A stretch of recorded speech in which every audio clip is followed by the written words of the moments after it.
Good afternoon, dear colleagues, dear friends. First, I would like to thank Medel for the invitation to be here and to share with you some thoughts and reflections, and to Philippe Marques, the president, for this kind invitation to think about the rule of law in Europe and about the guarantees of independence and autonomy of the judicial power and the prosecution office. We all have in mind the principle of separation of powers. It's true. It's a fundamental pillar of any rule of law and of any democracy. The executive, the legislative, and the judiciary are powers that make up the state. We all know that. But there is something common in these three powers. They all come from the people. And also, they are the true owners of the executive, legislative, and judiciary. And we, judges and prosecutors, we are the administrators only, each one in its competence and scope, because we are civil servants. In this task, each of these branches have to separately act, and we must do it with independence. But I think this point is important: in harmony with the other powers, fulfilling our obligations and our purpose, because we have a purpose which is a democratic purpose, which will make us preserve the rule of law. So the relevance is the independence of the judiciary and the autonomy of the public prosecutor's office, because we must fulfill our most important mission to entrust the state of law, to guarantee the rule of law, the legality, and the rights of citizens. Therefore, it is essential that the states will have a regulatory framework that will ensure the essential conditions for those who make up the state. We may act free from any kind of unwarranted interference, internal or external, especially from political powers, but also from the judiciary power as well, inclusively from the prosecution office. Democracies are never completely and definitely built. They are not fully built. This is what we have to conquest. The duty of citizens, but above all, the duty of institutions, is to work every day for the effective realization of their principles and values. We must be alert.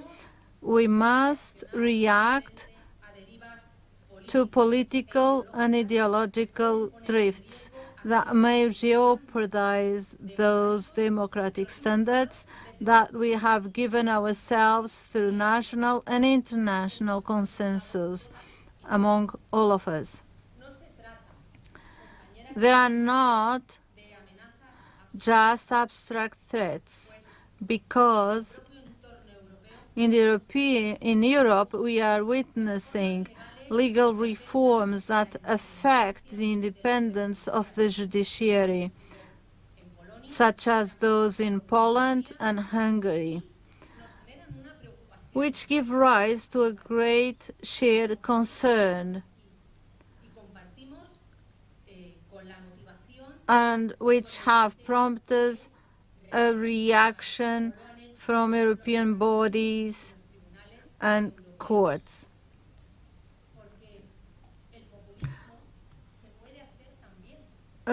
Populism can be made from justice.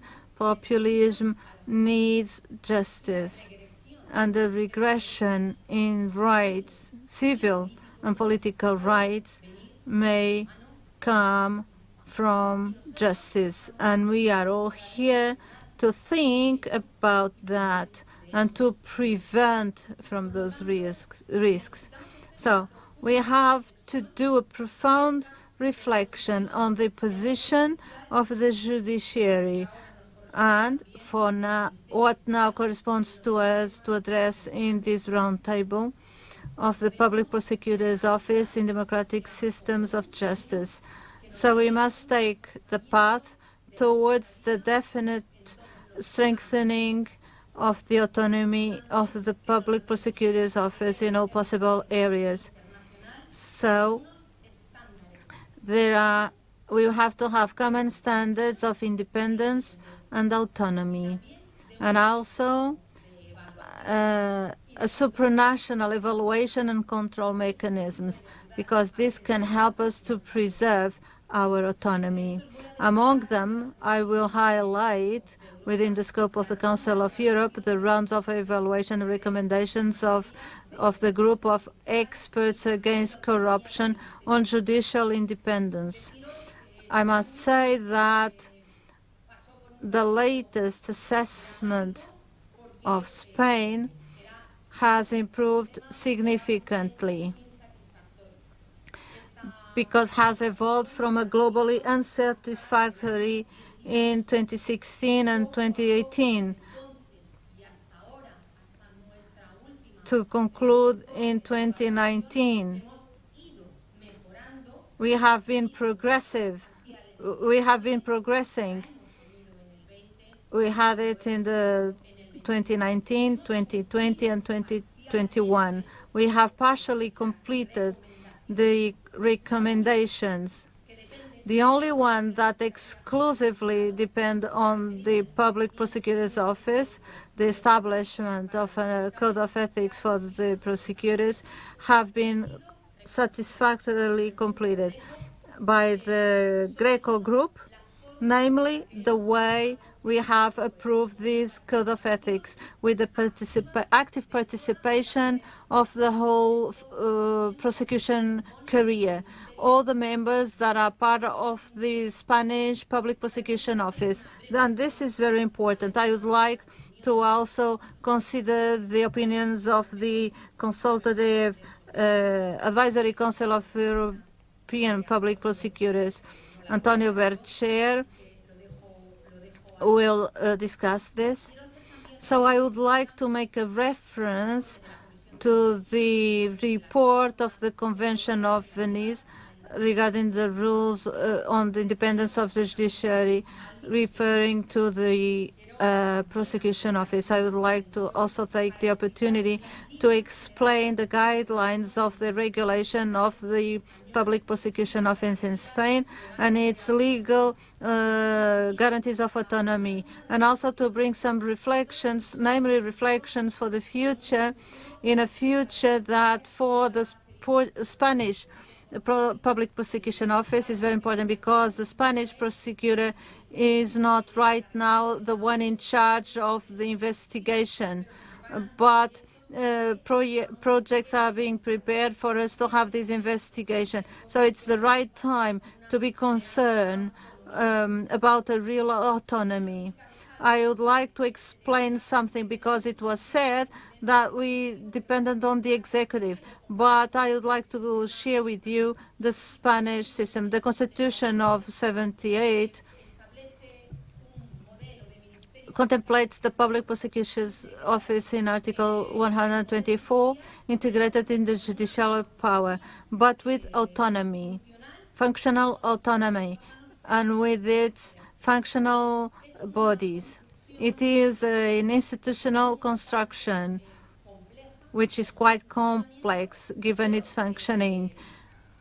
But till now, the most important thing is that this system has allowed the prosecution to become the relation body between the executive and the judicial power, because the Constitution dated 1978 included us in the judicial power, not fully included in the judicial power. Nevertheless, a prosecutor acts exclusively upon request of the interested parties. We exclude any type of governmental request or order. And this is very important to say. In addition, the Spanish Constitution, dated 1978, also entrusts the prosecutors of missions of huge importance, because we must defend or support legality, the rights of citizenship, and also the satisfaction of the public and social interest. And in addition, we are guarantors not only of the rule of law, but also of the social and democratic rule of law. At the end, the prosecutors, we may be the engines of a change in a society. We can be the soul that changes a society.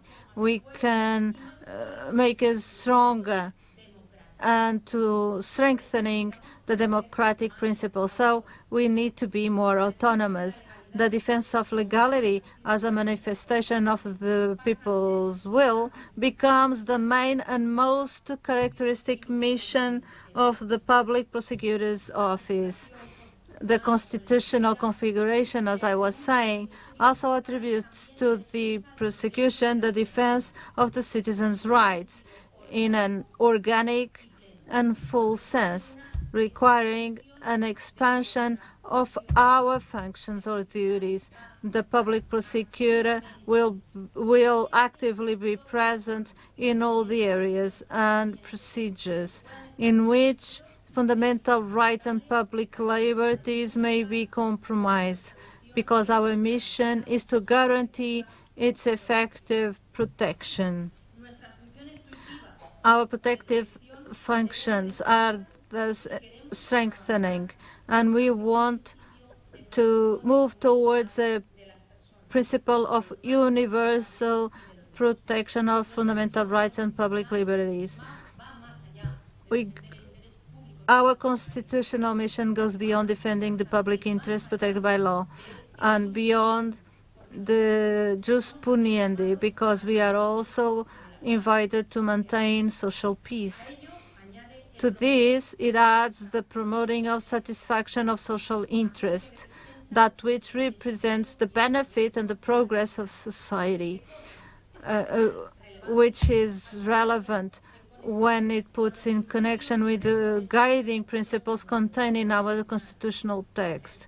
For instance, protection of the family, the rights of the family, the rights of the children, the right to education, the right to health, the right to education, the defense of the consumers and users. Article 124 of the Spanish Constitution is guided by the principles that govern the actions of the Spanish Public Prosecutor's Office.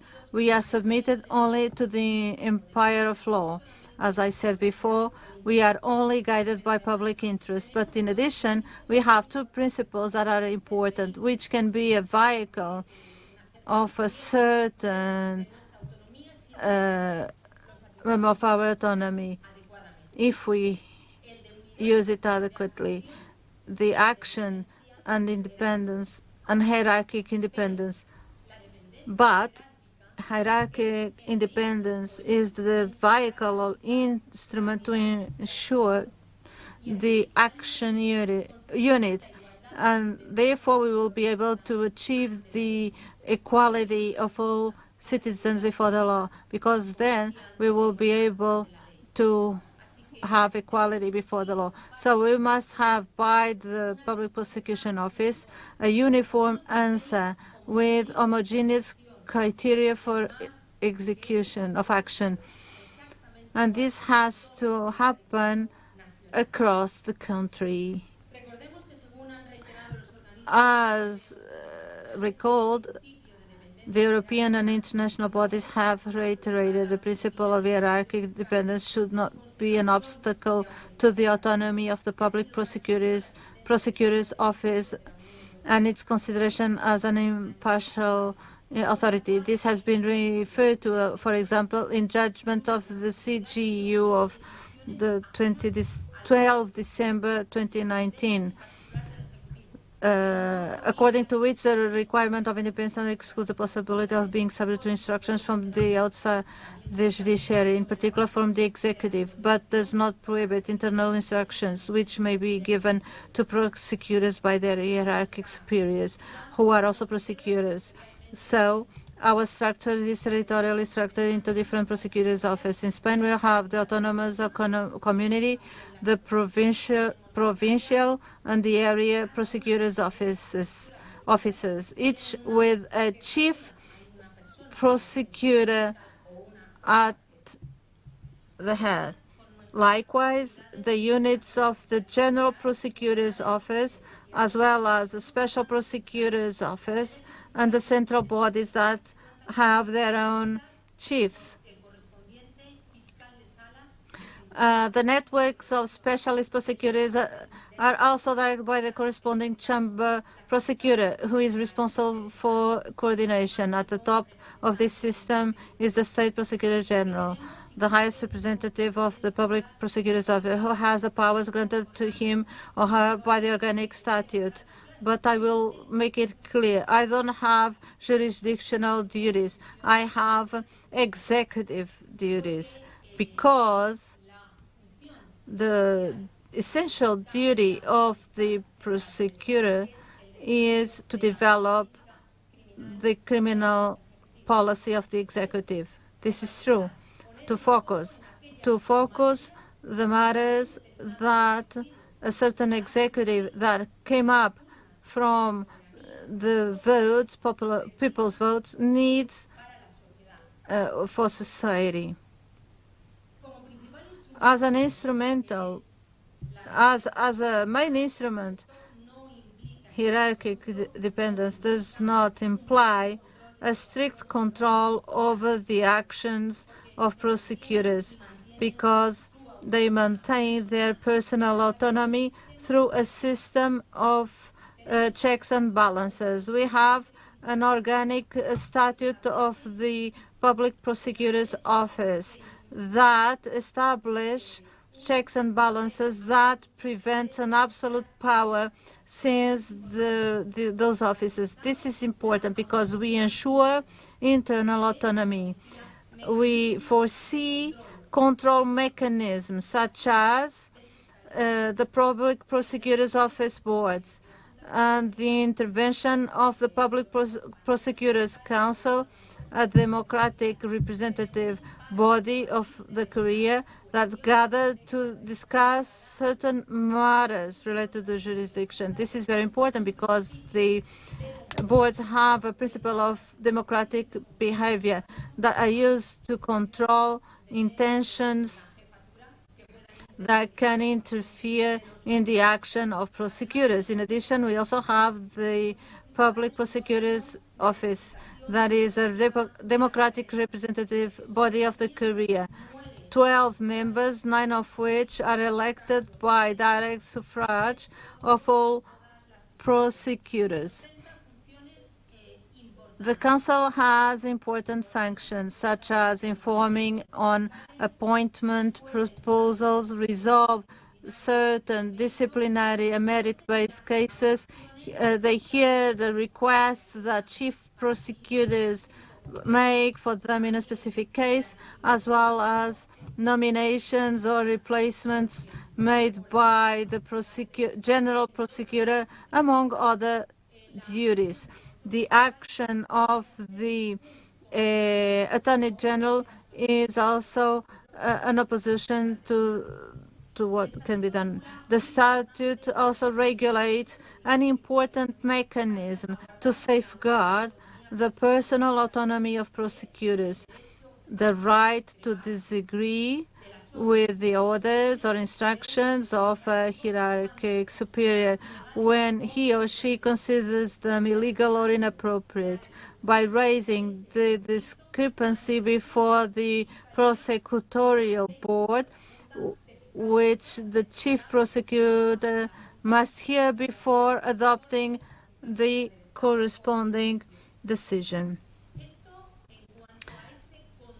Regarding this internal control and also external autonomy, the one that guarantees the absence of external interferences, is articulated at several levels and systems. For instance, regarding the appointment of the State Attorney General, our constitutional text grants its proposal to the government, a system that Spain shares with other models in our European environment, and which is based on the function of the State Attorney General to develop criminal policy, focusing on those issues and criminal phenomena for which society as a whole has shown a special interest or concern through the democratically expressed popular will. I give you an example of criminal policy that includes the fight against the gender violence, the environmental protection, the prosecution of political corruption, or the defense of the most vulnerable collective groups. In order to ensure this autonomy, the statute once again provides us with tools. We are celebrating our 14th anniversary, provides us with tools for control and counterbalances the relations and communications of the Attorney Generals with the government and the parliaments, both central and autonomic, are regulated in the statute itself. We don't consider any other executive for the public powers because the Spanish legal order has established that the government can only cannot order the Attorney General to promote actions for the defense of the public interest. The feasibility or appropriateness of this request is decided after hearing the board of the Chamber of Public Prosecutors, which shall also be heard whenever orders or instructions are issued concerning matters that directly affect any member of the government. We agree with the recommendation made by Greco that this legal regulation could be implemented in a more transparent and protective manner, so as to expressly provide that the government communications with the prosecutor's office be articulated in writing and duly recorded. I really believe that this should be done like this. In 2007, our organic statute of the State Prosecutor General had an important progression regarding autonomy, because changed the possibility that the executive at any time could seize it. There were some specific clauses to remove the Attorney General because the reasons were foreseen, the reasons set out in detail and not in a discretionary manner, nor can he or she be renewed during his or her term of office. A 4-year term, we cannot wish to have a second mandate. So there is no doubt regarding the independence and autonomy of the state's Attorney General. We have an independent model that can be subject to improvement. We can only leave it to the will of any attorney general at any time, and his capacity to consider certain orders or temptations of the executive. But I will not be able to develop this because there is a lack of time. In addition to prevent this interference of the executive through external orders, we have to also prevent the pressure that one state general attorney may have from inside the institutions that can be very conservative, extraordinarily conservative, that can pressure through the media for a certain behavior. At the end, as you know well, the state general attorney figure is a figure that becomes a political battlefield, and both parties use their political weapons, and from inside we can also do pressure that encourages independence of the state general attorney. But in addition to this, I think it's very important to have